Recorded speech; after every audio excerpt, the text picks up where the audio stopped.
My name is Scott McGinnis. I hope you enjoy my presentation this evening.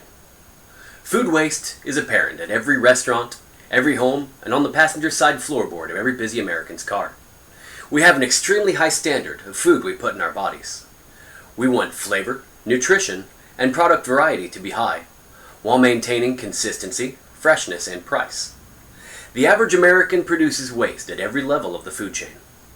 Waste comes in the receiving door with the packaging necessary for shipping, the transportation cost and labor, all the way back to the farms where our food is produced.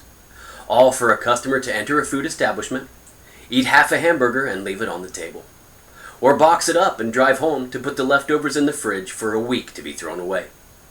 Meat and seafood are wasted the most at restaurants, according to Conrad, while fruits and vegetables are wasted the most at home. No family in Galveston can live a sustainable, environmentally friendly, healthy lifestyle. No one comes to the island to examine their life choices. They come here to forget about the complications of life, kick back and enjoy the island life.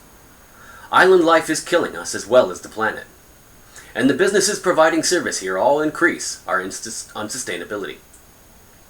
On the other side of the world, a transportation engineer named Zixu Zhao describes how traffic congestion has become a common phenomenon in cities, which prolongs the drive time during cold transportation and significantly increases both temperature control cost and food safety loss.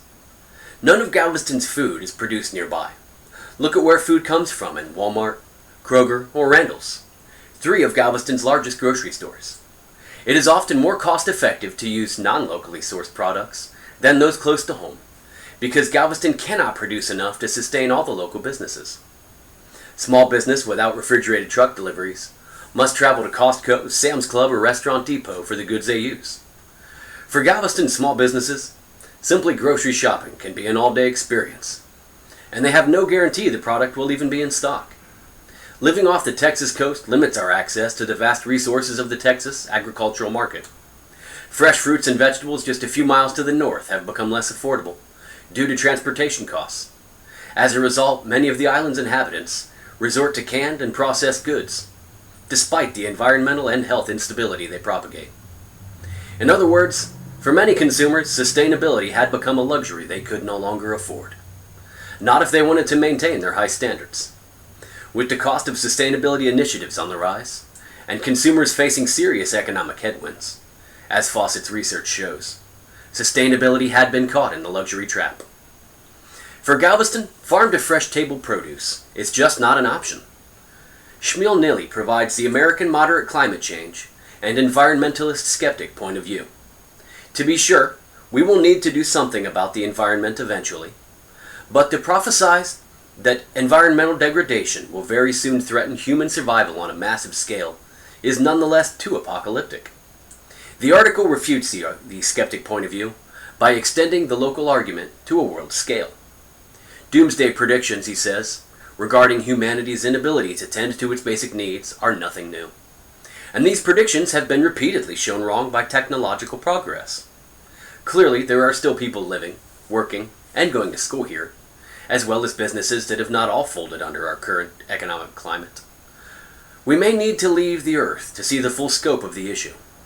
The good news is that we have a few good years left, according to Tobias Spiegl, a PhD at the Institute of Meteorology in Berlin, whose analysis of solar-based climate study predicts relative cooling, leading to a small number of extreme events. We're currently at the end of what Spiegl calls the lowest solar maximum in 100 years. GSM is used by Spiegl to denote a grand solar minimum, a period of at least 3 consecutive decades in which a threshold of 15 sunspots is not exceeded. We may still have time to prepare. However, climate change in the simulations quickly catches up to the reference conditions, he says. Results thus confirm the conclusion of previous studies that a future GSM would not be able to stop global warming. Timothy Griffin states, the potential impacts of climate change on major production centers would dramatically impact water availability in those areas. This would necessitate increasing output in other regions of the U.S., further increasing our unsustainability. Large businesses seem to be doing well for now, but small businesses and many less established businesses floundered during the economic squeeze of the past few years. With the grand solar maximum in our inevitable future, Rising temperatures from greenhouse gas emissions, coupled with natural climate change, will lead to destructive weather. The residents of Galveston witness these limitations more intensely due to our isolation. So what can we do? Eric Bond states in a 2015 article, "All that is required is for Congress to redirect significant levels of current military funding to begin quickly producing the green infrastructure we will need to curtail carbon emissions.